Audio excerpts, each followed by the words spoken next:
Madame, Monsieur, bonjour, ravi de vous retrouver. Aujourd'hui, nous sommes le 5 décembre 2025.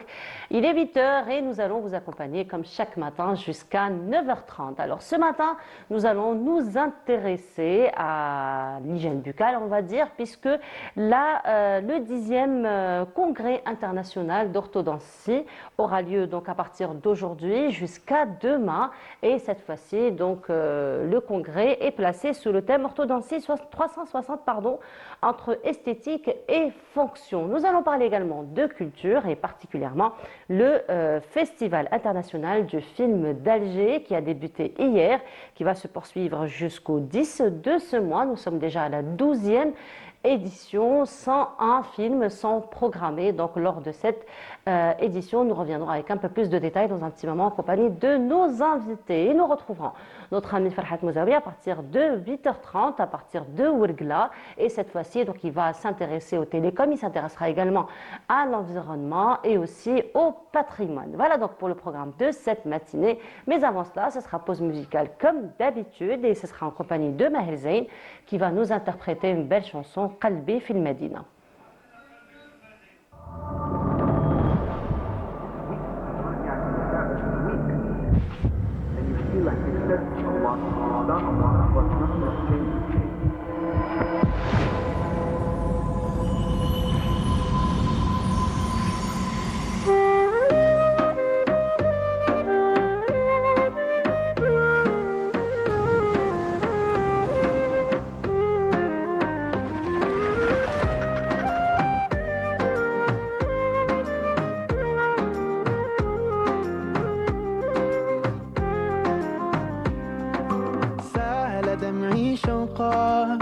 يا حبيبي إليك فاض قلبي عشقا بالصلاة عليك طارت روحي حبا في المنام إليك رام كل قربا سيدي لبيك قلبي في المدينة وجد السكينة قال يا نبينا السلام عليك قلبي في المدينة وجد السكينة محمد نبينا السلام عليك صلوات الله وسلامه عليك يا رسول الله صلوات الله وسلامه عليك يا حبيب الله صلوات الله وسلامه عليك يا رسول الله صلوات الله وسلامه عليك يا حبيب الله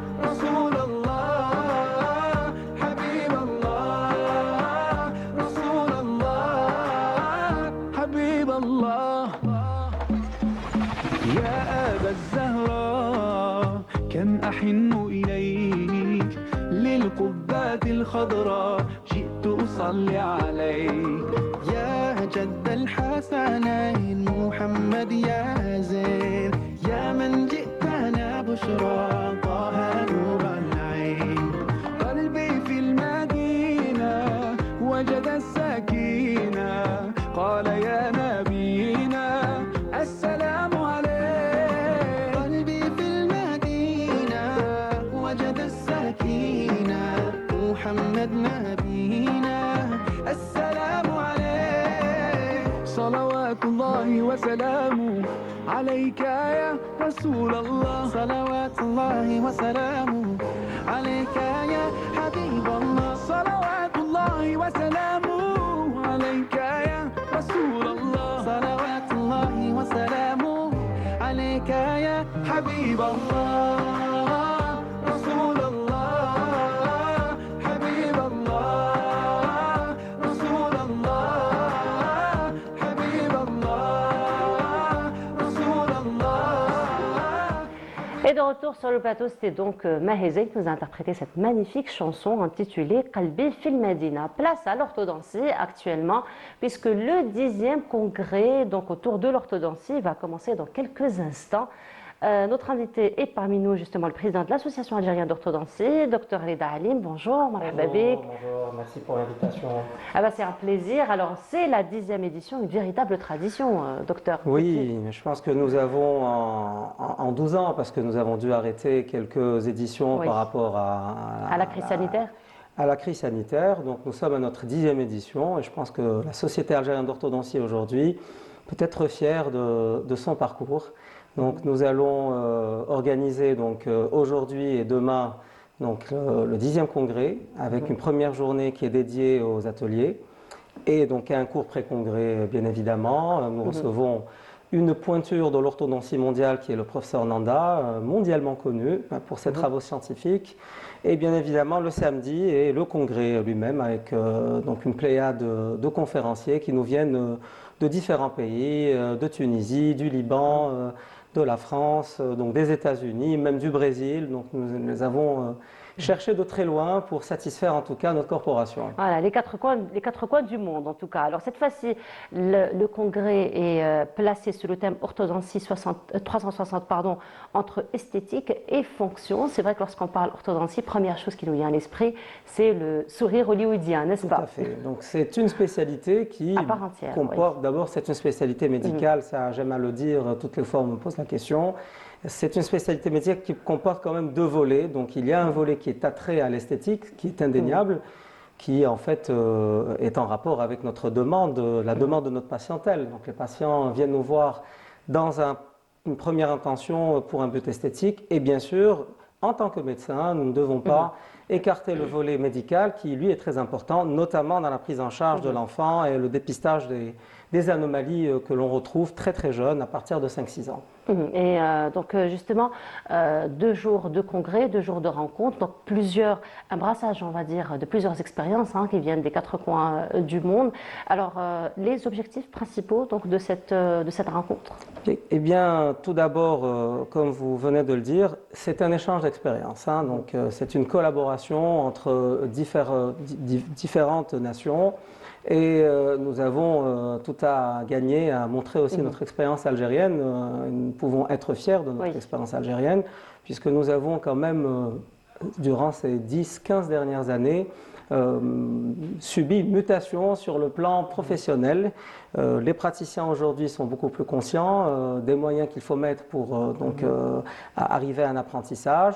L'université, bien évidemment, met à jour les programmes et par la suite, les praticiens assurent leur formation continue par l'intermédiaire de ces rencontres que nous faisons tout au long de l'année. Et bien sûr, la SAO, qui est la Société algérienne d'orthodontie, ne se limite pas au congrès annuel, puisque nous organisons tout au long de l'année aussi des ateliers, des workshops, où nous invitons aussi des praticiens qui nous viennent d'un peu partout dans le monde, justement dans le but d'échanger nos expériences. Et justement, vous avez parlé d'ateliers. Donc ça va être d'ateliers autour de quelle thématique et qui va bénéficier de ces ateliers? Alors, donc l'orthodontie est une spécialité de la médecine dentaire. Donc c'est adressé dans un premier temps aux orthodontistes. Donc c'est notre population cible en première intention. Et bien évidemment les omnipraticiens qui s'intéressent à l'orthodontie, puisque nous avons en Algérie la possibilité, en qualité d'omnipraticien, d'exercer effectivement d'autres volets de la médecine dentaire.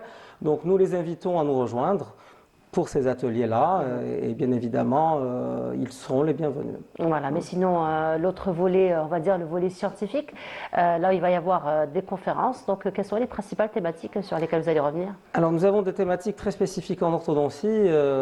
Nous allons en fait déjà nous mettre un peu au diapason par rapport aux nouvelles techniques et technologies, puisque l'orthodontie est très sensible aux fluctuations déjà des avancées informatiques. Donc nous allons parler digital, puisqu'aujourd'hui, de par le monde, il y a une pratique qui est entièrement digitalisée. Je pense que nous nous inscrivons aussi dans le programme du président de la République. Nous devons en fait sensibiliser les praticiens à cette pratique-là qui facilite aussi bien pour le praticien que pour le patient. L'échange en termes de traçabilité, en termes de rendu, de service rendu aux patients. Et là, nous avons justement quelques photos qui défilent. Je ne sais pas si on peut revenir à la dernière photo au niveau de la régie. Donc, on voit un peu votre travail, le avant, le après, c'est ça? Alors, je ne sais si on peut revenir sur la dernière photo que vous avez ramenée. Bon, alors en attendant de la voir, justement, pour revenir un peu au voilà. Allez, parfait. Donc là, effectivement, c'est des anomalies orthodontiques qui, de par le passé, ne pouvaient pas être réglées autrement que par de la chirurgie maxillofaciale. Donc grâce aux nouvelles technologies en orthodontie, donc, nous arrivons à déplacer les dents. Donc bien sûr, c'est un traitement qui se fait sur un adulte, hein, c'est un adulte de 21 ans. Et donc à pallier à certains, en tout cas certaines déficiences par de l'orthodontie contemporaine. Donc ce genre de pratique n'existait pas auparavant, puisque bien évidemment l'Algérie a une spécialité, est jeune en termes d'expérience donc en orthodontie, mais les Algériens prennent très vite. C'est ça qui est quand même très objectif. Donc là, ce sont des techniques aujourd'hui qui permettent de répondre à un motif esthétique pour des adultes qui auraient dû en temps normal passer par de la chirurgie maxillofaciale. Pour vous dire, les avancées technologiques en orthodontie aujourd'hui repoussent les limites de la pratique habituelle. Alors, on se réconcilie un petit peu avec son dentiste? Toujours. Il ne faut jamais se mettre son dentiste à dos. Au contraire, votre dentiste est votre confident. Donc, vous savez, la bouche, c'est très intime. Donc, quand on fait confiance à son praticien, et puis cette image, cette fausse image qu'on a peut-être véhiculée de par le passé sur les extractions dentaires et sur un peu le côté barbare de la profession, aujourd'hui, quand même, est revue d'une façon beaucoup plus soft. Et aux patients. Alors, vous avez une autre photo aussi que vous avez ramenée. Absolument. Donc, ce sont des aligneurs. Donc, aujourd'hui, je pense que les téléspectateurs sont pratiquement tous au courant de l'existence de ces techniques qui nous permettent en fait d'outrepasser les techniques conventionnelles métalliques collées. Donc, c'est ce qu'on appelle des gouttières d'aligneurs en plastique transparent, bien sûr, par des techniques informatisées. Donc nous arrivons à déplacer les dents aujourd'hui sans avoir à utiliser les appareillages qu'on avait vus dans l'image précédente, c'est-à-dire du fil, du métal. Bien évidemment, c'est réservé à une certaine caste de la société, telle que les personnes de l'audiovisuel, la magistrature, qui, bien sûr, pour des raisons de commodité et de notoriété, ne pourront pas en fait mettre des appareillages classiques. Donc c'est une nouvelle technologie qui arrive quand même en Algérie, qui existe depuis 5-6 ans maintenant. Hein. Mais qui va très vite se démocratiser, j'imagine. Oui, nous avons la fierté aujourd'hui d'annoncer que nous avons une production algérienne, donc 100% algérienne, donc de la confection, de la mise en place des plans de traitement, du packaging qui n'a rien à envier à ce qui se fait à l'étranger. Donc je pense que la mise au diapason est au rendez-vous, en tout cas pour cette spécialité en Algérie. Certainement. Alors, bien entendu, à la fin d'un congrès, il y a toujours des recommandations, n'est-ce pas? Oui, bien évidemment. Alors, les recommandations, vous pensez les mettre sur terrain comment? Alors, dans un premier temps, nous insistons sur l'importance du dépistage. Le dépistage devra être fait donc précocement et nous invitons les pouvoirs publics, et notamment les dentistes de l'hygiène scolaire, à se rapprocher donc, des orthodontistes, que ce soit du secteur privé, donc libéral ou privé, pour en fait apprendre à reconnaître, à identifier très très tôt donc, des dysmorphoses, donc des anomalies de forme chez l'enfant qui devraient être traitées dans le cas de l'urgence. Bien évidemment, ça éviterait d'avoir ce fameux problème de santé publique qui est le coût de la prise en charge des traitements orthodontiques par la suite. Bien sûr, nous insistons aussi sur la nécessité de remboursement de ces soins. Oui. Ce sont des soins médicaux, donc ce ne sont pas des soins qui sont attraits à l'esthétique. C'est vrai que sur le plan budgétaire, ça pèse lourd. Alors, ça pèse lourd, oui, parce que nous sommes soumis aussi aux règles de l'importation et qu'en tant que médecins, nous sommes tout aussi consommateurs que vous pour d'autres produits. Effectivement. Donc, effectivement, les pouvoirs publics devraient se pencher sur ce volet-là pour qu'il y ait plus d'actions par rapport au remboursement, aux complémentaires santé, pour que le patient algérien puisse bénéficier de ces soins qui ne sont plus des soins de confort aujourd'hui. Hein. Donc, effectivement. Voilà, c'est d'abord une nécessité. Absolument. C'est d'abord une nécessité. Alors, on vous attend? Bien évidemment. N'est-ce pas? On vous attend. En tout cas, merci beaucoup d'avoir été parmi nous ce matin. On vous libère parce que j'imagine que vous devez assurer l'ouverture. J'y vais tout de suite d'ailleurs. Très bien, merci pour l'invitation. On vous retrouve très très bientôt, Inch'Allah, pour revenir probablement sur d'autres nouvelles, d'autres avancées dans la prise en charge orthodontique. En tout cas, merci beaucoup, docteur, d'avoir été parmi nous ce matin. Et cette fois-ci, nous allons aller du côté de Ouargla, retrouver notre ami Farhat Mouzavi. Farhat, bonjour et c'est à toi. Bonjour Alger, bonjour à vous chers téléspectateurs depuis la station régionale de Ouargla. Aujourd'hui nous parlerons de l'entrepreneuriat, bénévolat et patrimoine avec nos invités. Nous recevons Madame Lamia Beklis d'Algérie Télécom pour présenter le projet AT en GEM. C'est un projet d'accompagnement des jeunes entrepreneurs. Ensuite, on aura le plaisir d'accueillir avec nous professeur Nadia Boudief et monsieur Djari Monsef pour nous parler de la journée internationale du bénévolat et de l'engagement étudiant. Enfin, madame Sousan Khalil nous fera découvrir le patrimoine de Ouargla et de Tougourt entre tradition et modernité. On commence notre matinée avec une chanson et on revient juste après avec madame Lamia.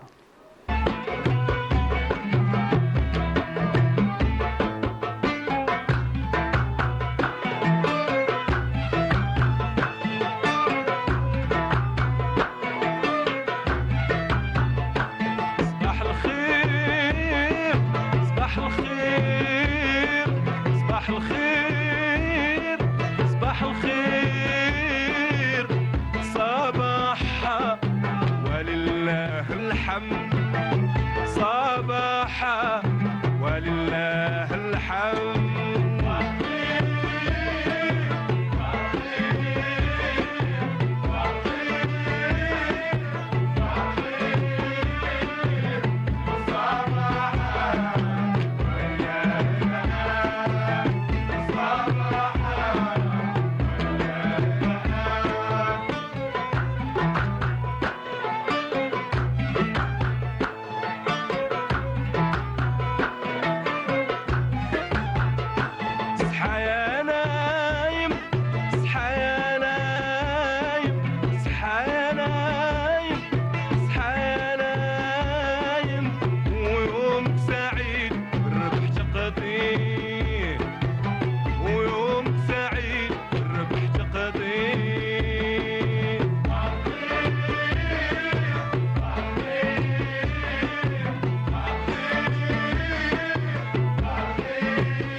Voilà, on était avec la chanson de Djelloul Najem Sabah al-Khair.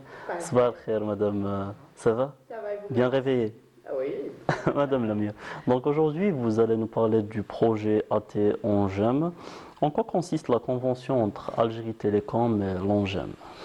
Donc, dans la stratégie d'Algérie Télécom, dans l'accompagnement des jeunes entrepreneurs, a conclu une convention cadre avec l'ONGEM afin de permettre à nos ex-apprentis qui ont bénéficié d'un stage d'apprentissage chez Algérie Télécom, dans le cadre de leur formation professionnelle, de créer leur micro-entreprise avec l'appui et la collaboration de l'ONGEM. Donc vous encouragez un petit peu les jeunes à... En fait, pour être précise, nous aurions aimé que ce soit tous les jeunes, mais ça c'est spécialement pour nos ex-apprentis. Donc, il faut savoir que tout jeune qui s'inscrit dans la formation professionnelle, qu'il soit un technicien supérieur ou BTS, il postule pour un stage d'apprentissage dans plusieurs entreprises économiques nationales, dont Algérie Télécom. Et ces stagiaires ou ces apprentis, donc ils adhèrent à Algérie Télécom pour leur stage d'apprentissage, ils passent avec nous au maximum 3 ans. Donc à un certain moment, ils deviennent nos collègues et à la fin de leur stage d'apprentissage, ils obtiennent leur diplôme du centre de formation professionnelle. Ils deviennent techniciens en télécom, maintenance, informatique, différentes spécialités techniques.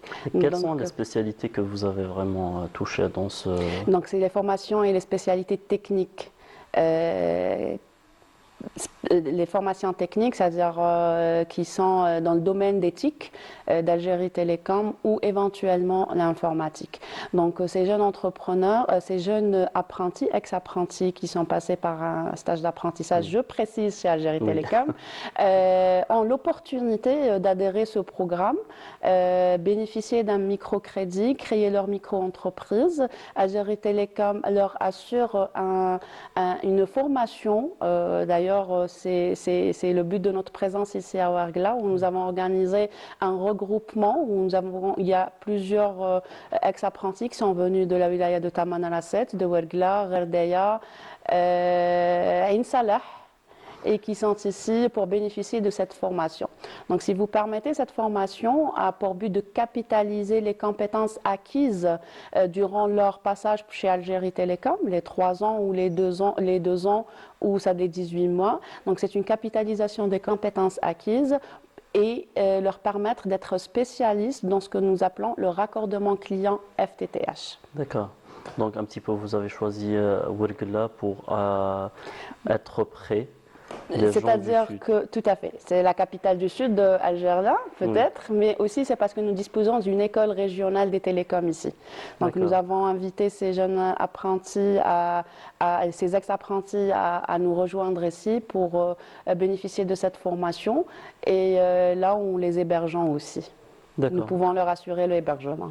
Et que contient-elle cette formation que vous avez organisée ces jours-là, madame? Donc, dans le cadre de cette convention, il y a eu une mise en place d'un mode opératoire où chaque entité assurera un accompagnement spécifique à ses ex-apprentis. Donc, pour sa part, Algérie Télécom a élaboré un programme intitulé Raccordement client FTTH. Donc, ces jeunes seront spécialisés dans le raccordement des abonnés d'Algérie Télécom en full FTTH. Donc, nous sommes passés par plusieurs wilayas. Et nous n'avons pas oublié notre Grande Sud et nos directions régionales du Sud jusqu'à Ain Salah. Et durant cette semaine, ils vont apprendre, ou le programme va leur permettre d'acquérir les compétences nécessaires pour raccorder un client FTTH, mais aussi leur inculquer et leur apprendre les normes de la qualité de service à laquelle Algérie Télécom tient. D'ailleurs, Algérie Télécom, elle est certifiée ISO 9001 et ces ex-apprentis seront les ambassadeurs d'Algérie Télécom. Donc, le programme contient la technicité, mais aussi les normes de la qualité de service. Eh ben, c'est une formation très riche, je pense. Je pense aussi. Nous n'avons ménagé aucun effort pour qu'elle soit ainsi. Oui. Donc, quand vous nous parlez de microcrédit, Oui. comment ça se passe? Est-ce que c'est possible de nous expliquer un petit peu ce point-là? Donc, le microcrédit, il est assuré par nos chers collègues de l'ANGEM, l'Agence nationale du microcrédit. Oui. Donc, ils vont adhérer, ils vont s'inscrire sur une plateforme dédiée développée par l'ANGEM, où ils vont s'inscrire pour pouvoir bénéficier des avantages de la création de la micro-entreprise dans le cadre du microcrédit. Et est-ce que les projets que vous présentez, c'est des projets que c'est Algérie Télécom qui les propose ou c'est les jeunes qui ont participé? Non, c'est-à-dire que l'idée, c'est ça, je vous ai expliqué que la formation est intitulée Raccordement client FTTH, donc la micro-entreprise aura dans un premier temps l'activité du raccordement client. D'accord. Et pourquoi la culture qualité et relation vous intéresse vraiment Algérie Télécom? Parce que c'est un petit peu le but. Vous pouvez reformuler, s'il vous plaît? Pourquoi la culture, qualité et relations clients sont-elles essentielles? C'est très important, c'est l'image d'Algérie Télécom. Voilà. Le client est très important pour nous. Nous sommes là c'est-à-dire pour répondre et répondre à la satisfaction client Algérie Télécom. Donc ceci est très important pour nous, c'est l'image de marque. Oui. Et ça fait partie de notre politique qualité de service. Eh ben, et dans les formations que vous avez organisées, c'était quoi les points essentiels que vous visiez vraiment? Donc les formateurs sont assurés par des formateurs permanents d'Algérie Télécom. Donc nous avons tout un dispositif dédié à la formation et ces formateurs, c'est-à-dire inculquent les points importants sur le volet technique comme sur le volet comportemental. C'est-à-dire nous apprenons à nos ex-apprentis qui deviendront ambassadeurs et futurs micro-entrepreneurs comment gérer leur entreprise, mais aussi c'est-à-dire comment aborder le client, comment aller vers lui, parce que nous allons rentrer chez eux quand même, ces clients. Alors, on est en train de voir un petit peu la formation que vous avez organisée ce matin. Tout à fait, ça c'est au niveau de l'école régionale des télécoms à Ouargla. Oui. Tout à fait, c'est ça. Donc ici, il y a une partie théorique qui se passe en classe et juste par la suite, ils sortent directement pour la pratique et justement pratiquer ce qu'ils ont appris, en classe. Donc,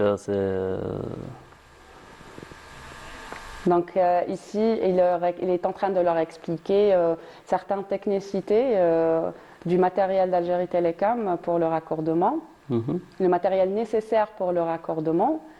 Et aussi, il y a une partie où ils sont sortis aujourd'hui sur terrain, ils ont abordé le client, ils ont l'appelé, ils se sont présentés en tant qu'entrepreneurs d'Algérie Télécom pour se rapprocher et leur permettre de faire leur travail en termes de raccordement. C'est-à-dire que le client il sera raccordé directement à la fibre optique et par la suite, il aura sa connexion sur place.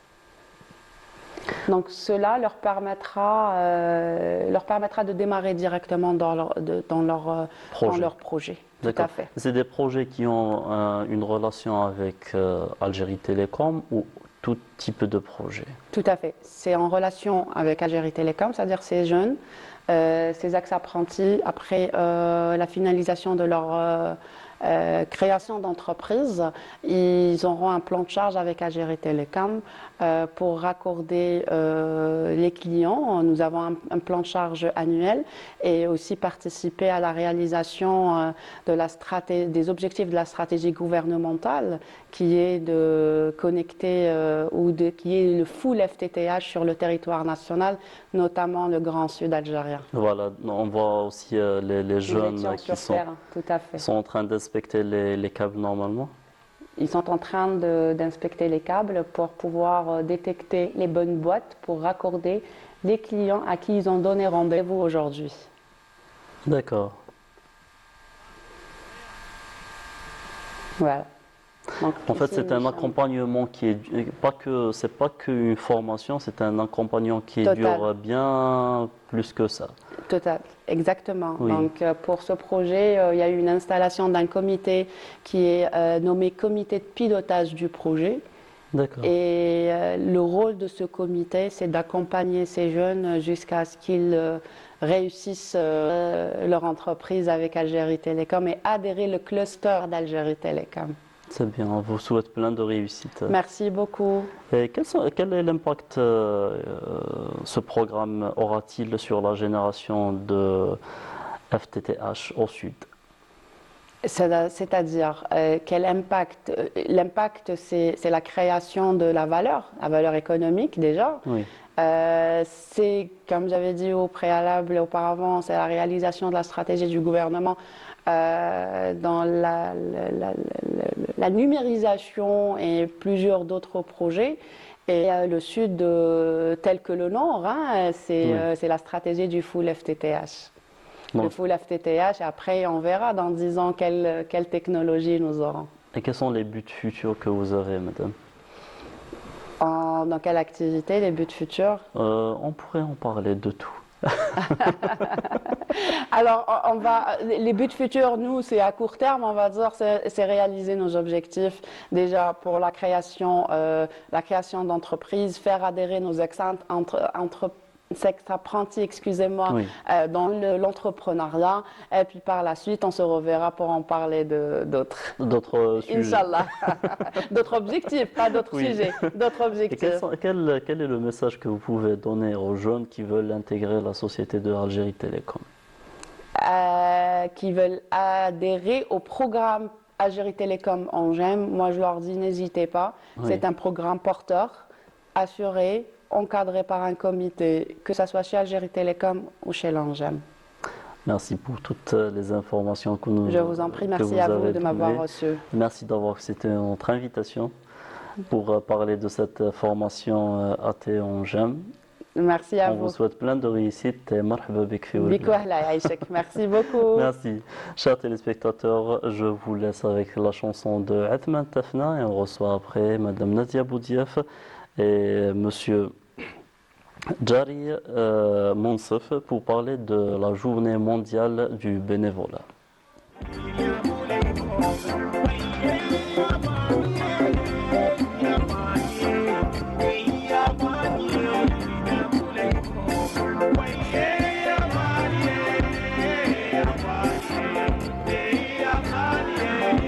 Yeah.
يا مولاي ويا ماني يا ماني يا ماني يا مولاي لا اله الا الله حبيب رسول الله لا اله الا الله حبيب رسول الله في بالي بيزور مكه وقبر رسول سيدي لا اله الا الله حبيب رسول الله والضاب الماء زمزم صلي بقولوا هي لا اله الا الله حبيب رسول الله بابا مرزوق الوالي سيدي بالخير تاني لا اله الا الله حبيب رسول الله سيدي بالشان الوالي سيدي عمران تاني لا اله الا الله حبيب رسول الله في بالي بيزور مكه واكبر رسول سيدي لا اله الا الله حبيب رسول الله لا اله الا الله حبيب رسول الله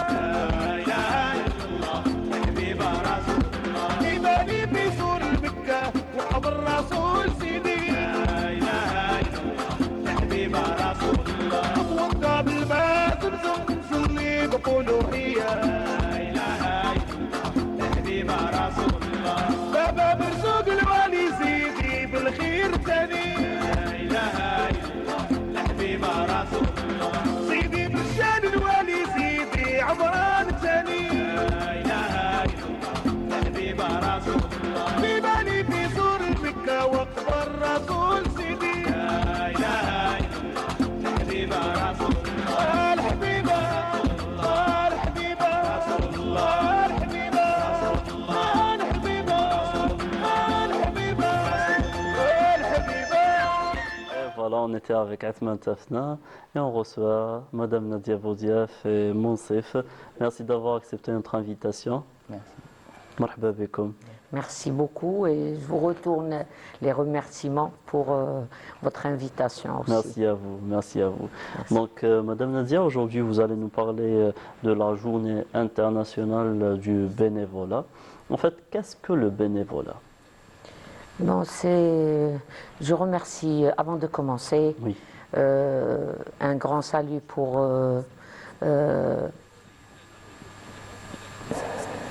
La famille? non, pas pour la famille. Vous, la famille de la télévision de l'antenne de Ouergla, De Ouergla. désolé. L'antenne de Ouergla, Oui. avec toute son équipe, avec, commençant par le directeur et Merci à vous. Farhat, l'animateur chargé de cette émission, L'équipe technique. l'équipe technique qui mérite d'être Remercier. remerciée ardemment et puis pour leur travail Oui. de qualité. Oui. Et bon, pour la question que vous venez de me poser concernant le bénévolat, c'est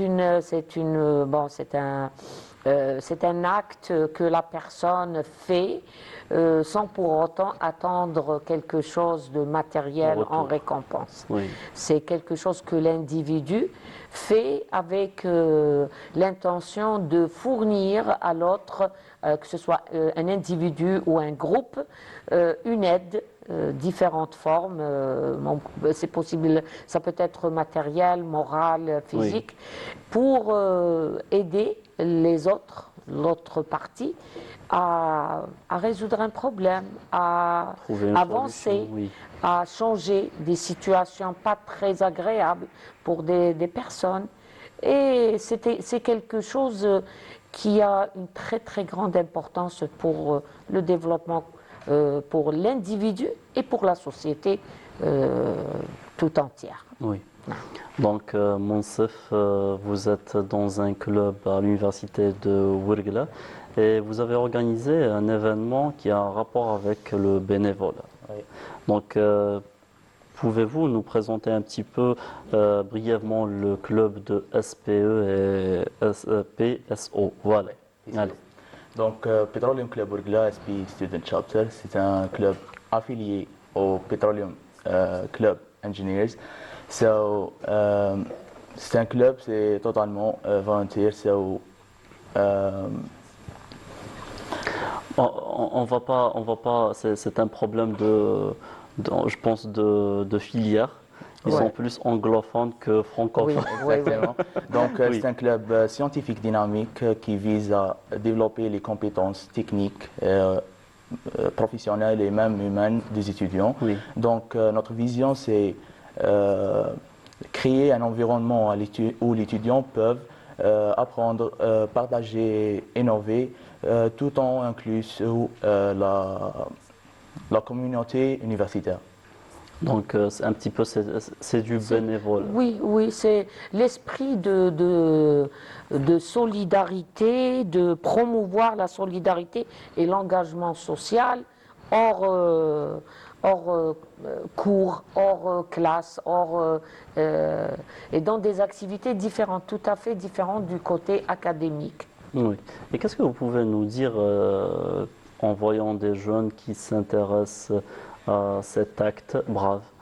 Ben, je les félicite en premier lieu. Oui, Parce que aussi pour être un leader dans le domaine du bénévolat, ça requiert beaucoup de compétences. Ce type de compétences, on l'a en nous. Il faut juste lui donner cette opportunité de sortir et de commencer à travailler. Il faut avoir la capacité d'organiser, d'écouter, de savoir choisir telle ou telle activité. Parce qu'il y a quelque chose de très important quand on parle du bénévolat. C'est que la personne, elle choisit l'acte, elle choisit où est-ce qu'elle peut aider et avoir du plaisir aussi. c'est à le faire. Voilà.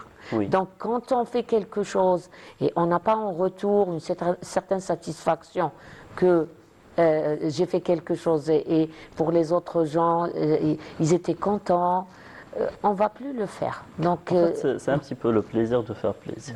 exactement.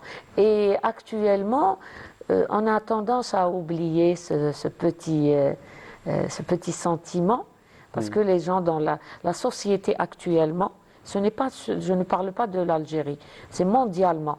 D'ailleurs, même les grands pédagogues, ils parlent de la société s'est écartée de ses vraies valeurs. Oui. C'est devenu, moi je t'aide, j'ai quoi en échange? C'est Les gens Chaque ont aide a un tendance, échange. et puis les jeunes, on ne peut pas leur en vouloir. Parce que s'ils pensent comme ça, parce que la société est en train de fonctionner comme ça. Et ils s'éloignent de cet acte de volontarisme en pensant que, parce qu'ils ont perdu la notion et la compréhension de ce que ça veut dire du volontarisme. Ils pensent qu'ils n'ont rien à gagner en fait, et c'est faux. Exactement, voilà.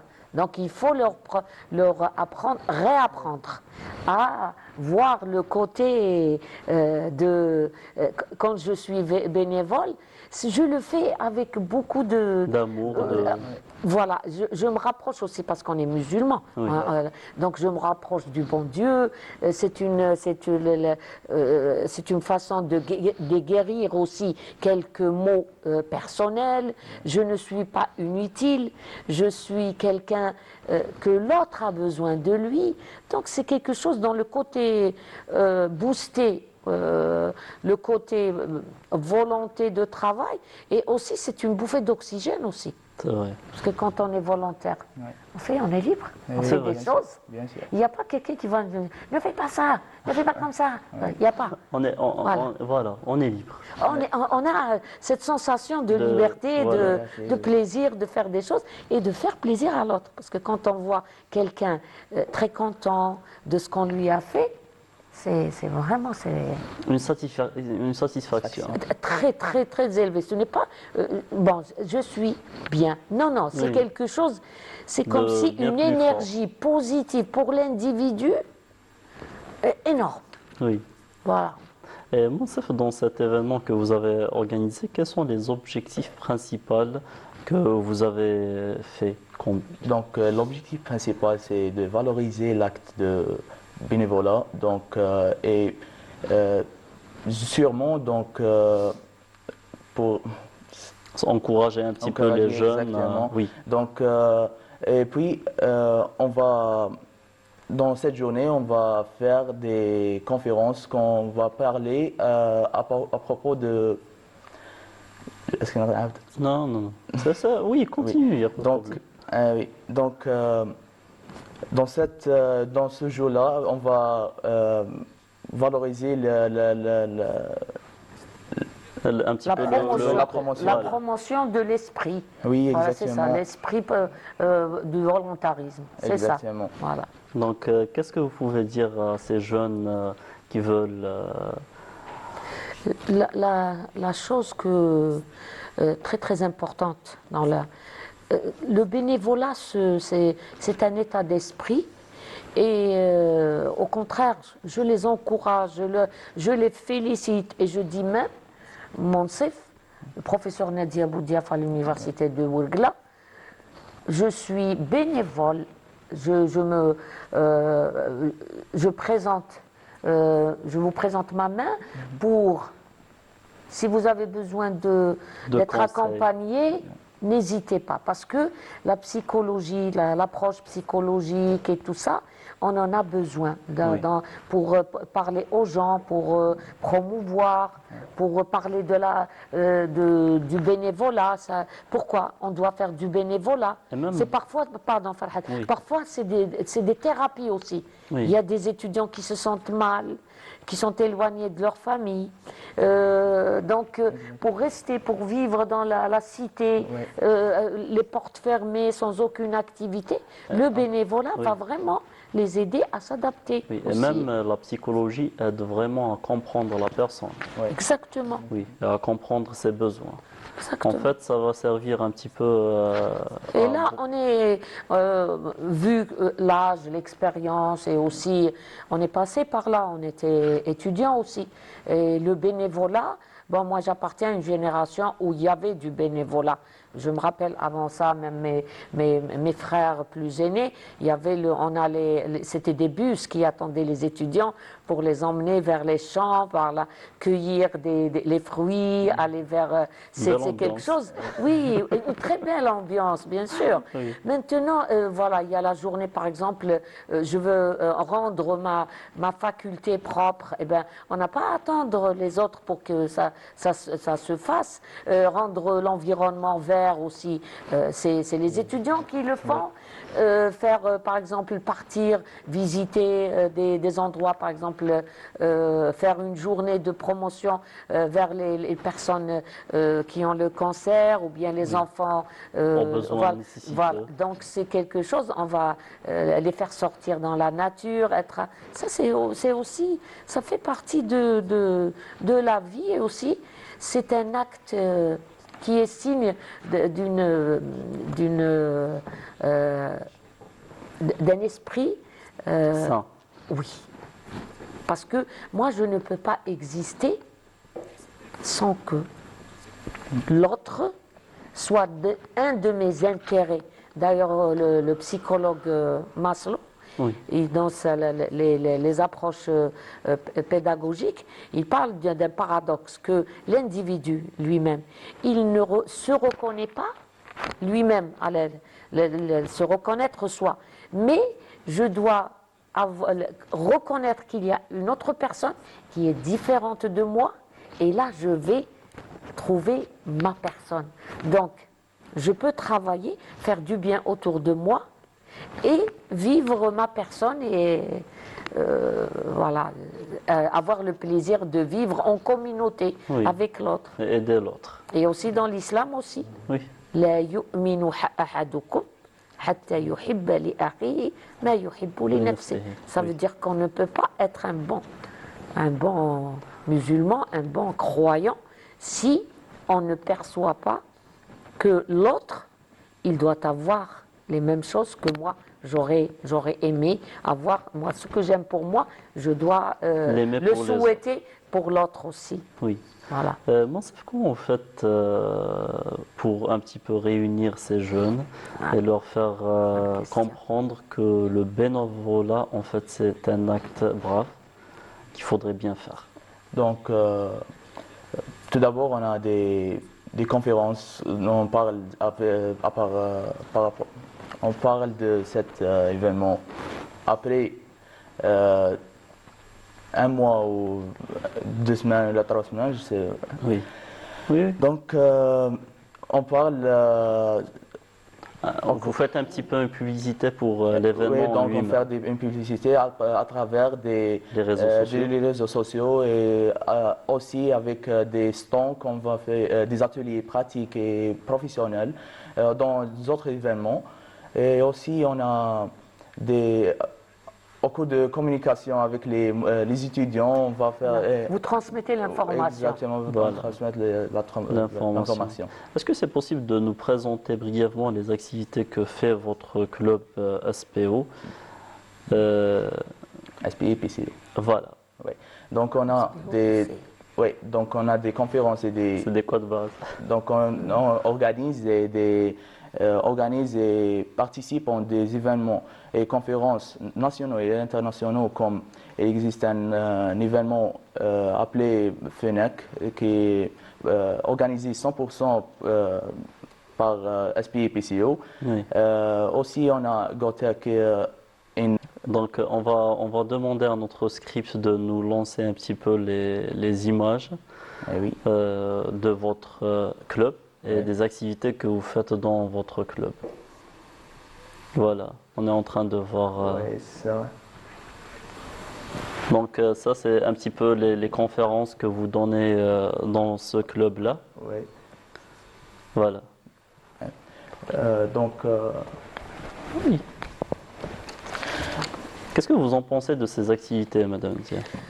Moi, je pense que là, je suis en train de découvrir avec vous cet axe-là qui me fait vraiment plaisir. Moi, je suis un peu jalouse. J'aurais aimé être avec vous. C'est comme ça. Et c'est très bien.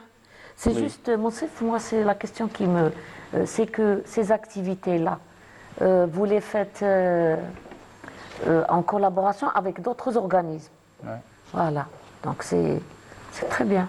Donc, nous organisons des conférences scientifiques nationales et internationales, des actions de nettoyage d'embellissements et de campus, et des formations professionnelles et des projets environnementaux.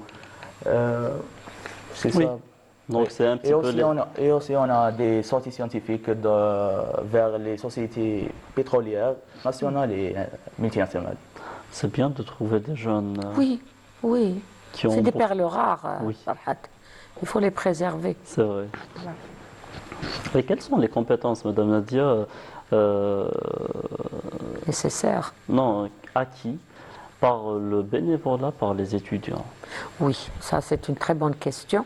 Pourquoi? Parce qu'on parle d'un acte qui a beaucoup d'impact sur le développement de la personnalité. Et en premier lieu, c'est la responsabilité. Oui, Parce qu'on a tendance à... Enfin, la génération dit que les jeunes ne sont pas responsables. Le bénévolat, c'est parmi les portes les plus importantes pour développer chez le jeune ce sentiment d'appartenance, parce que c'est le premier. Si je n'ai pas le sentiment d'appartenir à ce groupe, il n'y a pas de raison que je fasse quoi que ce soit avec lui. Oui. Donc le premier, c'est le sentiment d'appartenance. Et le fait de ressentir que j'appartiens, donc je me dédie. C'est se dédier à quelque chose. Je le fais, et je le fais sans pour autant attendre une récompense matérielle. Je le fais parce que je fais partie. C'est normal, c'est ma famille, c'est ma société, c'est mon université. Donc, la première des choses, le sentiment d'appartenance, l'éloignement des jeunes du sentiment de l'exclusion, parce Oui. que ça combat l'idée d'exclusion. Je n'appartiens pas, donc personne ne s'occupe de moi. Pourquoi je suis là et je ne suis pas important? Eh oui. Je fais quelque chose et les gens, je suis très très bénéfique pour la société. Et c'est un sentiment qui est très très important pour le jeune, parce qu'il ne faut pas oublier que le jeune, l'âge de l'université, dans le développement de l'individu, c'est l'âge de construire des familles. La famille, se marier, avoir des enfants. Et le premier point, c'est la responsabilité. c'est vrai. être responsable. Donc Je le pense que c'est le point bénévolat, le plus essentiel. voilà, le bénévolat, il fait aussi, à travers cette activité, le jeune comprend les enjeux. Pourquoi je le fais, se dédier à quelque chose, être responsable, assumer sa responsabilité. Il fait partie aussi, et ces sentiments de liberté que j'en ai parlé tout à l'heure, qui donne ce plaisir de faire des choses sans pour autant, d'ailleurs les jeunes, ils n'aiment pas trop quand on fait ceci, fais cela, pourquoi tu Oui. fais, ferme la Ils n'aiment porte, pas être, ferme ceci, oui. voilà. Ils n'aiment pas les ordres en fait. Voilà. Ils sont Donc, libres. et quand ils font des choses qu'ils ont choisies, avec la façon qu'ils veulent, là, ils sont créatifs. Oui. Et quel est l'impact ou les choses que vous avez observées dans le groupe? Est-ce qu'il y a des changements dans la mentalité des gens? Parce que c'est Exactement. surtout c'est un travail de groupe et de partage et Voilà. beaucoup de choses.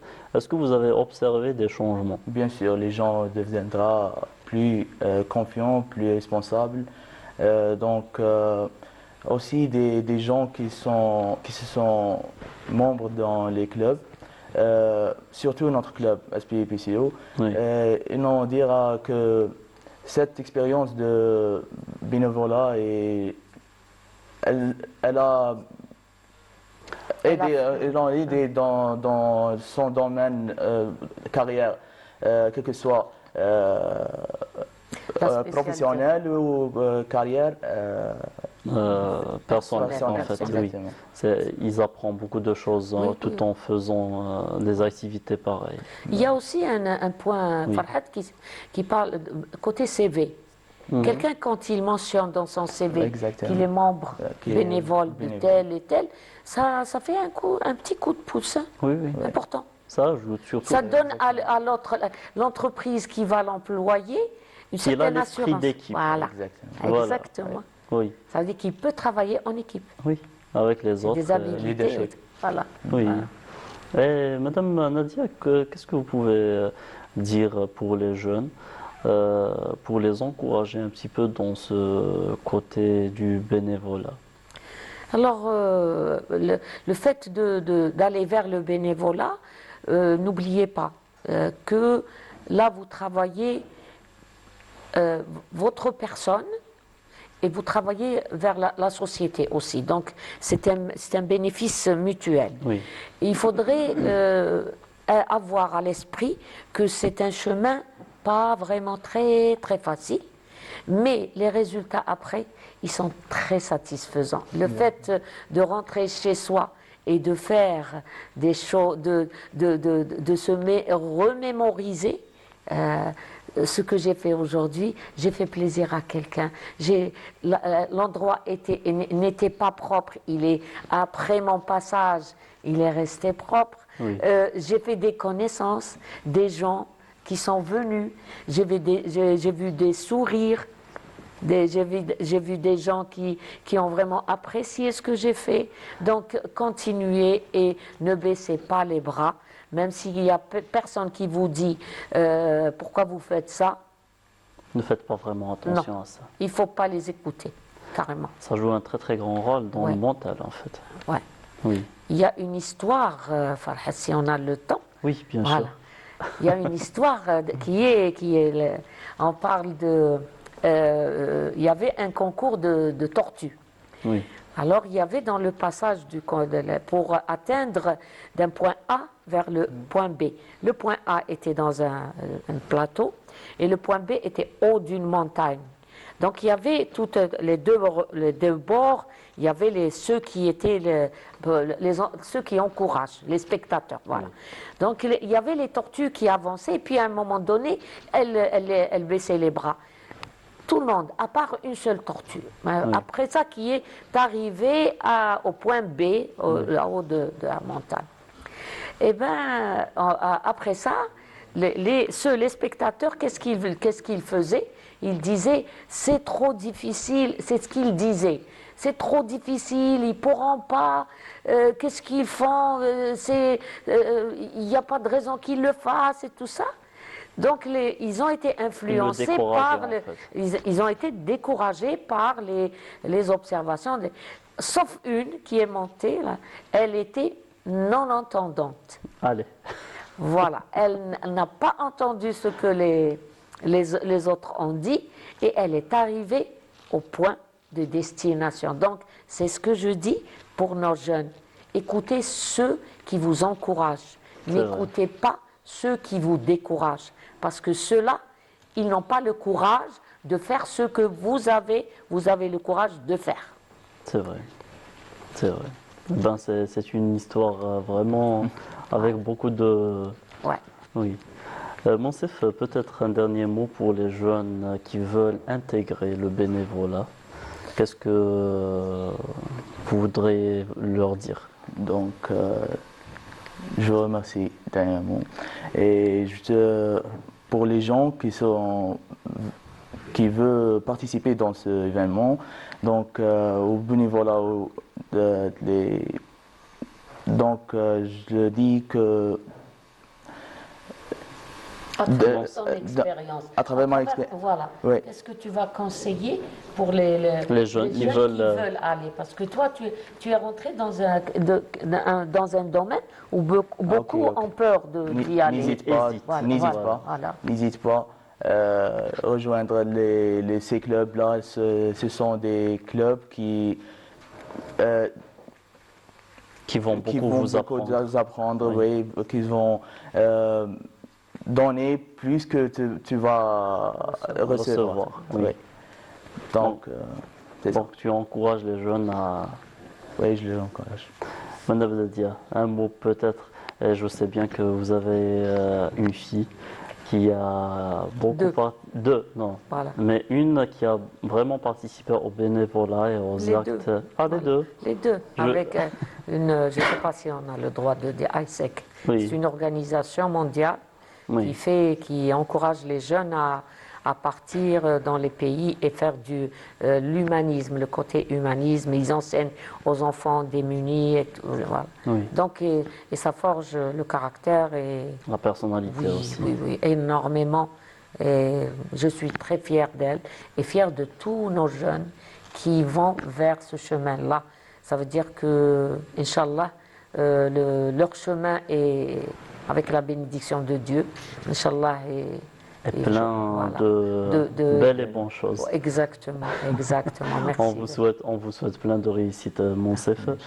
Madame Nadia, merci pour toutes les informations. vous en J'aurais prie. peut-être une dernière question concernant le dernier chapitre du patrimoine. Est-ce que vous êtes pour garder les traditions ou les moderniser? Ça, c'est une très grande question, Farhat, parce que moderniser, oui, il y a beaucoup de choses dans le traditionnel qui fait du superflu. Oui, Donc, la souche, l'idée principale.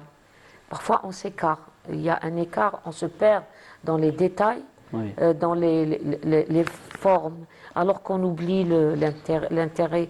Donc, on ne doit pas garder 100%.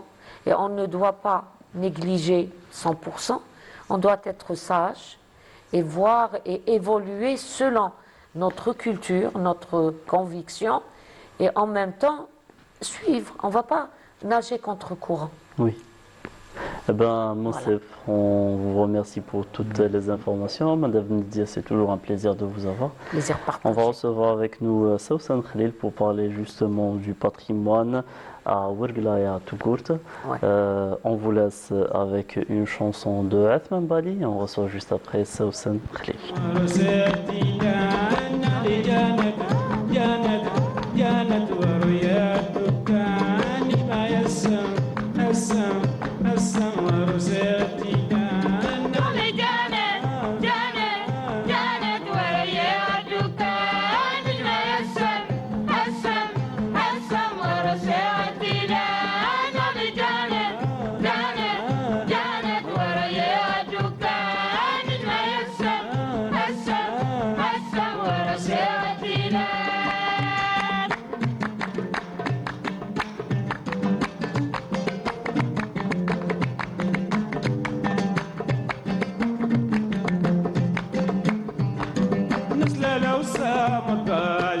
سمان نفسه تسير اسمتي جكان نفسه لو سامط يا سمان نيراني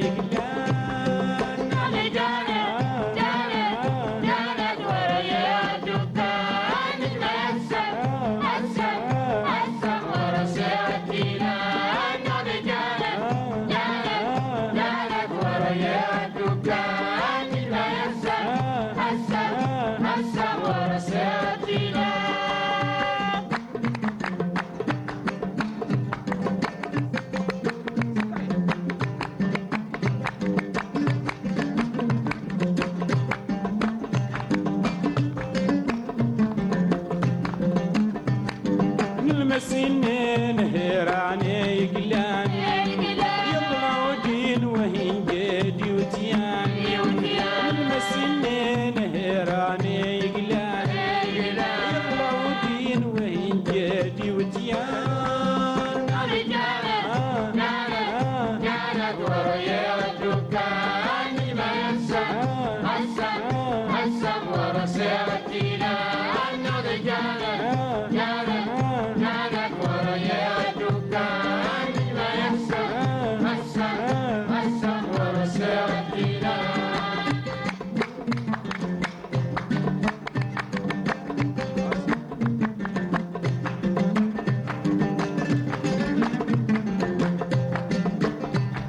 ولا تليت وهين جدي هيلان أنقذ قدام التاكن النزلان ولا تليت وهين جدي هيلان أنقذ قدام التاكن النزلان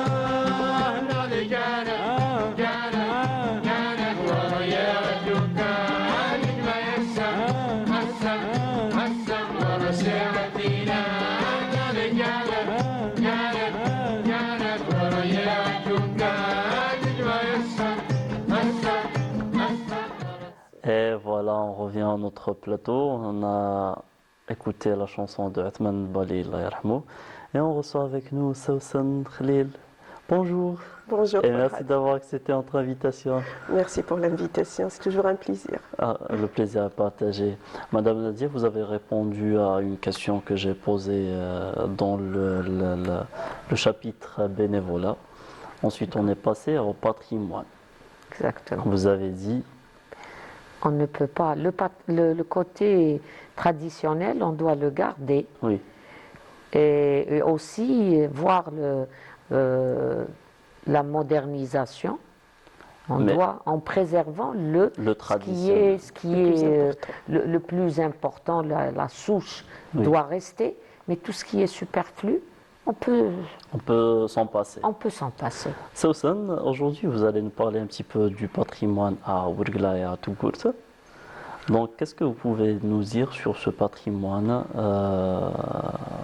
de Ouargla et Tougourt? Parlons du patrimoine, on va parler un peu de tout. On parle de l'architecture, de l'habillement traditionnel, de certaines pratiques aussi sociales. Mais en grosso modo, le patrimoine traverse une transformation. Il n'a pas disparu, mais on voit C'est une clairement, mutation. oui, on voit clairement qu'il y a une transformation dans certains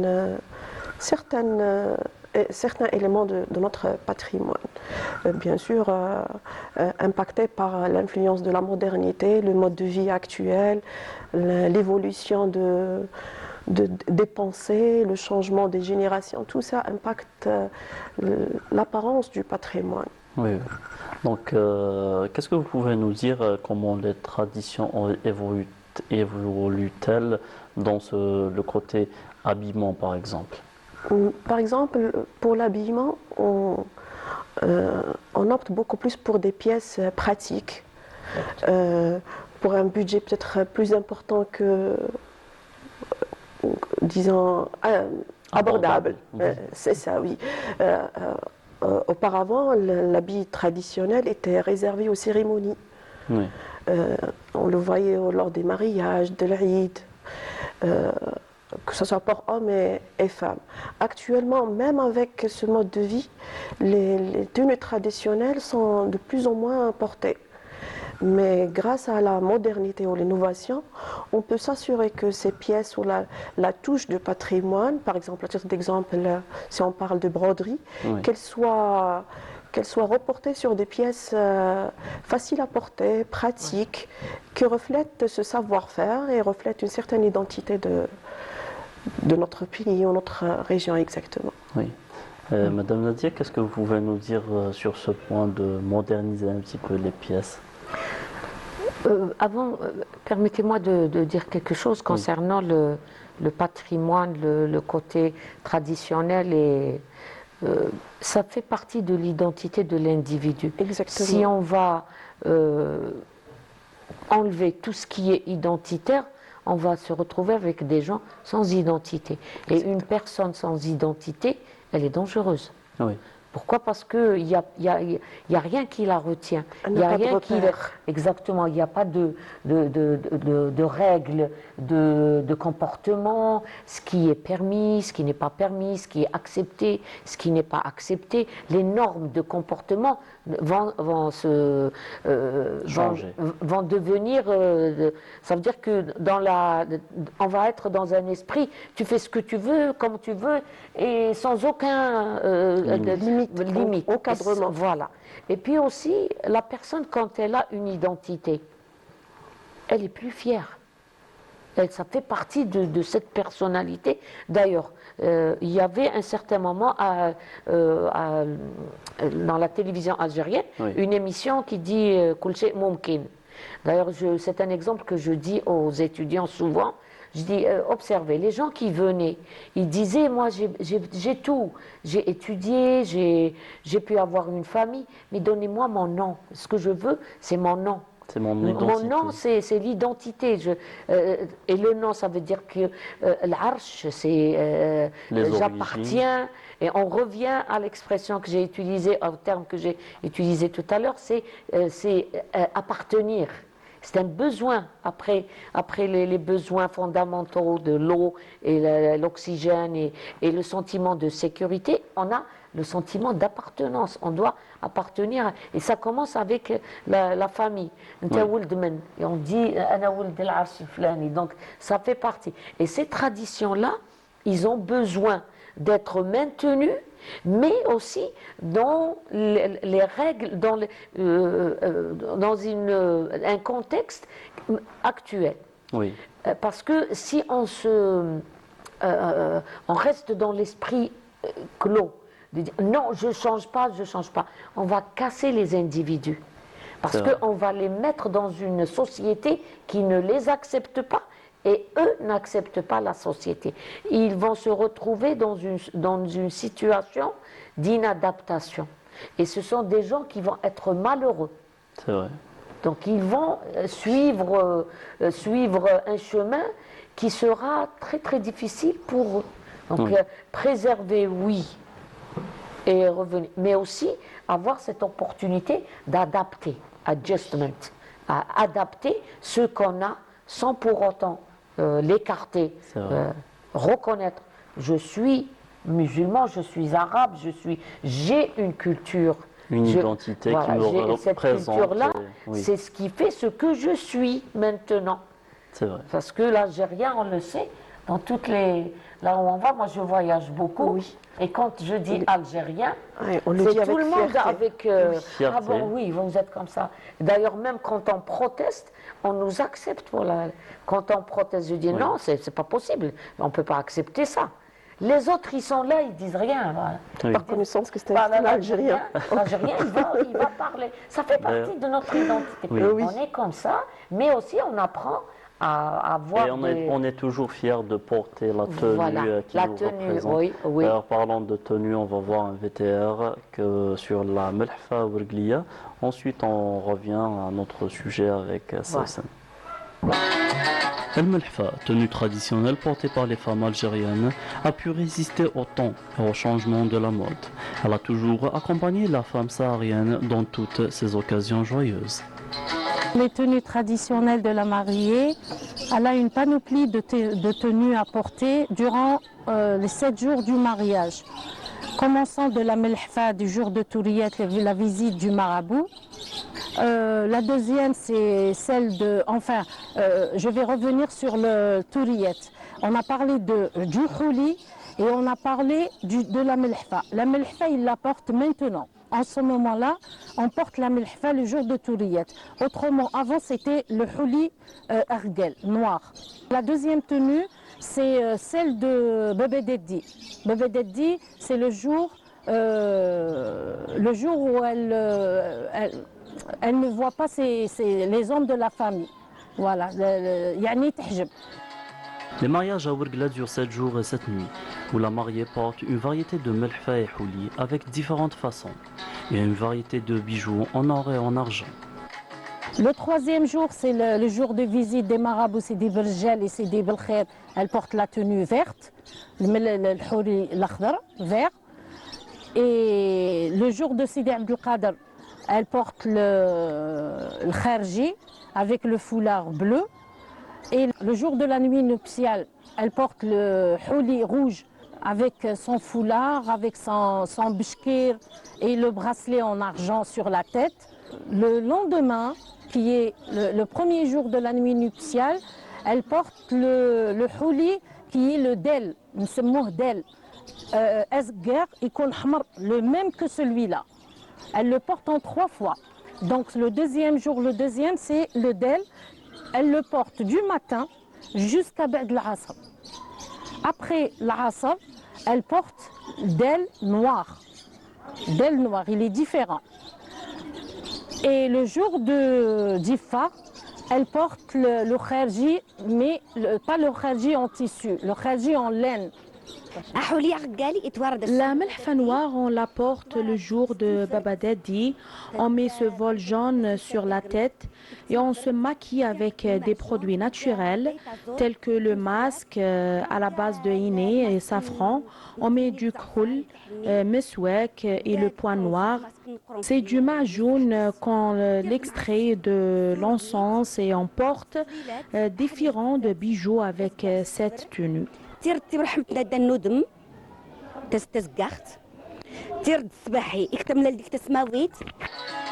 L'homme à Ouargla, appelé aussi prince le jour de son mariage, porte différentes tenues. La plus essentielle, c'est celle du grand jour, du mariage, qui se compose de plusieurs pièces. La tenue, elle est composée de tkoufi. Elle s'appelle tkoufi. Elle est composée de serwal boukhambala et on peut dire aussi serwal arbi. Le gilet, on a le gilet. Et le mari porte aussi le ktab, qui est un livre de Coran. On a aussi le burnos. Et il porte deux burnos. C'est signe de richesse, c'est par rapport au niveau social, parce que en étant célibataire, c'est la base. Mais après, quand on s'en marie, il a le grade de prince. La grande richesse de la ville de Ouargla en coutumes et traditions montre la grandeur historique de la région. Ce précieux patrimoine restera comme témoin d'une époque qui ne fera qu'enrichir et enraciner des valeurs humaines solides pour les générations qui à leur tour les transmettront pour leur descendance. Voilà, on a vu la melhfa de Ouargla à Sawsan. Oui, c'est très beau à voir. C'est le Bakhmar à Tougour, c'est ça? Exactement ça, oui. Donc, Sawsan, quels sont les éléments qui sont en danger de disparition dans la région de Ouargla et de Tougour? Je ne vais pas dire disparition, mais qu'ils soient moins présents. Oui. Oui. Par exemple, l'architecture en terre. On trouve moins de maisons construites par l'argile, ce que représente une adaptation intelligente de l'homme avec son environnement. Et on opte pour des maisons en béton qui nécessitent plus d'énergie et qui ont moins d'identité aussi. Oui. À titre d'exemple aussi, la kashabia, le bernos pour l'homme aussi, et la broderie. La broderie, elle interprète un certain savoir-faire, ou bien elle symbolise certaines pratiques dans la vie. On s'exprimait auparavant à travers la broderie. Si maintenant elle n'est pas mise en valeur par certains artisans, elle est en voie de disparition. On opte pour des pièces moins brodées ou bien sans broderie carrément. Pour revenant au Bornos au Kashabia, on les voit porter qu'aux événements ou bien que le vendredi par exemple. Moi personnellement j'aurais aimé que le Kashabi qu'elle soit portée, pourquoi pas même aux écoles ou universités. C'est l'identité. C'est l'identité, ça reflète le savoir-faire de l'homme saharien spécialement. Tout ça, c'est des pratiques aussi qui influencent la présence de certains éléments qui représentent notre patrimoine. Oui. Et comment les jeunes peuvent-ils attribuer à protéger ce patrimoine? Les jeunes, c'est une catégorie qui ils sont curieux. Oui. Ils sont ouverts à toute nouvelle expérience. En plus, ils peuvent être les meilleurs ambassadeurs vu leur présence sur les réseaux sociaux actuellement. Oui. Comment les impliquer dans la préservation du patrimoine déjà par la présence du patrimoine sur les réseaux. Un petit peu, c'est les partages de photos pour faire connaître un Exactement, petit sur peu des supports la numériques. culture. Oui. Ils partagent, ils prennent photo, ils font des shootings, ils aiment ça, ils aiment bien vivre cette expérience. Je pense que c'est eux un petit peu c'est le flambeau ils aiment un petit peu. Il y a un retour aux traditions, aux tenues traditionnelles. Exactement ça. Chose qui a disparu à un moment dans les fêtes et les Malheureusement, festivités, oui. Il y a d'autres choses, c'est de les impliquer par exemple dans les ateliers créatifs, qu'ils touchent à la matière, qu'ils soient créatifs, qu'ils soient innovants dans les idées qui portent une empreinte de patrimoine. Ça, c'est important aussi. Oui. Et beaucoup plus, c'est d'avoir un encadrement pour bien présenter cette pièce de l'identité ou bien ce lien avec le patrimoine et leur identité. Sinon, les jeunes ont la grande possibilité de bien présenter le patrimoine et qu'il soit généralisé à grande échelle aussi. Oui. Il faut juste savoir les impliquer dans tout ça. Comment le faire? Voilà. Comment le faire? Justement, il ne suffit pas d'en parler, mais il faut le vivre. Voilà. À titre d'exemple, si vous permettez, Farhat, j'aime bien porter les pièces brodées avec la broderie de Tougourt. Oui. Je porte avec fierté. Oui. Non seulement c'est un savoir-faire qui reflète et qui raconte l'histoire de plusieurs femmes à travers plusieurs générations, mais c'est mon identité. C'est un savoir-faire lié à ma ville, aux femmes qui ont fait preuve d'un certain savoir-faire. Donc je continue à le faire avec fierté. J'espère aussi que les autres font pareillement. Oui, c'est quelque chose. Et c'est très beau, c'est très élégant. C'est très très beau et c'est notre identité. Voilà. Et comment vous conseillez le développement, en même temps la préservation de ce côté traditionnel de la pièce ou de la tenue Tout développement est lié à la formation. Il faut avoir la bonne formation, il faut avoir l'information de la bonne source. Il faut toujours avoir une référence aux plus anciens. Moi, personnellement, j'aime bien les assises avec les vieilles, juste pour entendre les histoires, comment elles s'habillaient, comment elles s'inspiraient, comment elles tissaient le tapis, tout ça pour s'inspirer, pour me donner des idées, pour s'adapter à mon quotidien. Oui. Donc, toute autre personne peut faire la même chose aussi. Il suffit d'avoir la bonne formation et être informé, chercher l'information aussi, ça c'est important. Et n'hésitez pas à la partager. Donc, et portée traditionnelle. Et portée traditionnelle, oui. Il y a une autre idée aussi. Il y a une autre idée, c'est pour le meilleur moyen, le meilleur investissement, c'est dans les enfants. Oui, aussi. Justement, il y a actuellement, c'est récent, ça c'est depuis qu'on a on a adopté le Yanaïr, l'événement les festivités de Yanaïr officiellement, il y a un grand changement au niveau des crèches, les établissements préscolaires. C'est vrai. Donc il y a les festivités liées à cet événement. Ça donne, d'ailleurs quand j'en parle, c'est beau, c'est défilé quelque chose, traditionnel. voilà, parce que il y a chaque établissement, c'est comme un concours entre eux, entre les éducatrices, que les enfants, les parents aussi. Les enfants doivent être habillés en tenue traditionnelle. Oui. L'ambiance, la décoration avec le khayma, les trucs, Les enfants sont toujours, le marzel. Exactement. Donc c'est un C'est retour, voilà. C'est tout un pack Voilà. au patrimoine. Ce geste-là, cet acte, il est pédagogique en premier lieu. C'est que quand l'enfant voit ces objets-là, il est curieux. Il est curieux, et puis ça va lui donner des perceptions de son identité.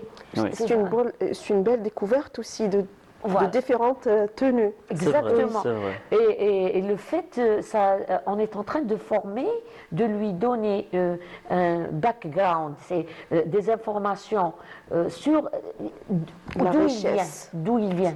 C'est tellement riche. D'ailleurs, dans les autres pays, l'Algérien, il est reconnu par la variété de tout ce qu'il a, les gâteaux, l'habit et tout ça. C'est son identité. Voilà. Madame Sawsan, peut-être un message final que vous aimeriez communiquer à nos chers téléspectateurs? Porter de l'artisanat. Encourager les artisans. Oui, et encourager les artisans surtout. Il y a des femmes et des hommes aussi qui font des belles créations, qui font des efforts remarquables. Ma mère d'ailleurs que je salue. Qu'on salue tous. Oui, merci. Et tout ça, ça sert que faire plaisir et à partager la richesse de notre pays, d'être fier de notre identité et de notre patrimoine. Merci pour tout. Je rejoins Madame sur la proposition, l'idée que les enfants sont les meilleurs investissements pour faire ça, et je le confirme, je le fais déjà avec mes filles et mon fils. Et j'adore quand je fais une création, elle me demande, maman, il faut qu'on soit matché. Oui, ok, je vais le faire. Que je préfère avoir que chacune a sa pièce, mais j'aime bien l'idée d'instaurer cet amour et cette fierté de porter une tenue qui reflète ta région, étant petite, et de grandir avec cette idée. C'est très important aussi. Madame Sawsan Khlil, merci pour toutes ces informations. Professeur Nadia Boudief, merci d'avoir assisté avec nous. Ça fait toujours plaisir. C'est un sujet très intéressant. Oh oui. Ça fait toujours plaisir de vous avoir avec nous dans l'émission de Bonjour d'Algérie. Quant à moi, chers téléspectateurs, je vous donne rendez-vous chaque vendredi et je vous dis à très bientôt. Merci beaucoup Farhat, merci à tes invités. On rappelle qu'aujourd'hui Farhat s'est intéressée à plusieurs thématiques, notamment des formations, mais aussi les étudiants qui ne cessent donc de nous impressionner à travers de très très belles manifestations scientifiques qui font au niveau donc des clubs scientifiques, au niveau aussi des universités, le patrimoine donc toujours présent. En tout cas, merci beaucoup Farhat, et on te retrouve vendredi prochain, Inch'Allah. Dans un petit moment, vous allez retrouver notre amie donc Mariam Oussaïd. Cette fois-ci, elle va recevoir une grande styliste modéliste qui fait beaucoup justement pour la promotion et la préservation du patrimoine. Il s'agit de Faiza Antri Beaux-Arts. Donc vous allez pouvoir suivre l'entretien et aussi donc toute la préparation, toutes les préparations au mariage, à la mariée, et donc encore une fois la préservation du patrimoine. Voilà, donc nous arrivons à la fin de notre émission. Ça a toujours été un plaisir de vous accompagner. Je vous retrouve avec grand plaisir dès demain à partir de 8h. Je vous souhaite une très très agréable journée, très beau week-end, et on se quitte avec cette magnifique chanson interprétée par un collectif de jeunes donc du Sud qui chantent pour l'Algérie. Khmissa Khmous, à demain, Inch'Allah, au revoir.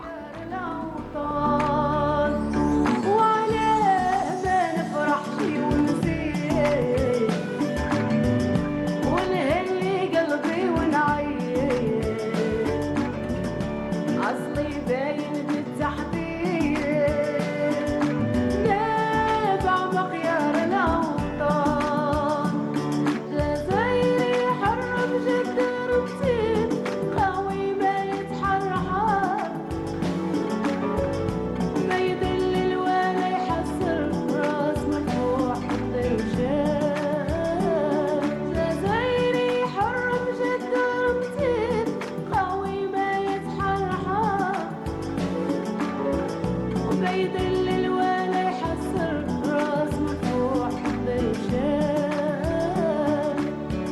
هذه خصلة فينا عذاب ورثنا هذه مدة نسدور تعبتان بدام في الجزائر اللي تبان طلعت للغيب العجاب لين ورتي تلك المدة زورة لك دايما في الجزائر كتبان من واحد بالفصيلة بالجزائر قاعد ليلة هادي من شيمة الرجال أمازيغ شاوي وعرفان من واحد بالفصيلة بالجزائر قاعد ليلة هادي من شيمة الرجال أمازيغ شاوي وعرفان خمسة وخمس خلال يا ربي خمسة وخمس خلال يا ربي خمسة وخمس خلال يا ربي خمسة وخمس خلال يا ربي سنيموني يا الغالي مضوية بالقصور جوهرة القرارة يا تيميمون تيميمون يا الغالية خمسة وخمس عليك يا بنتي يوسف غاحر الفنان بالشعر ولا بالالحان الرصة بالريشة حيران تنهى طبيعي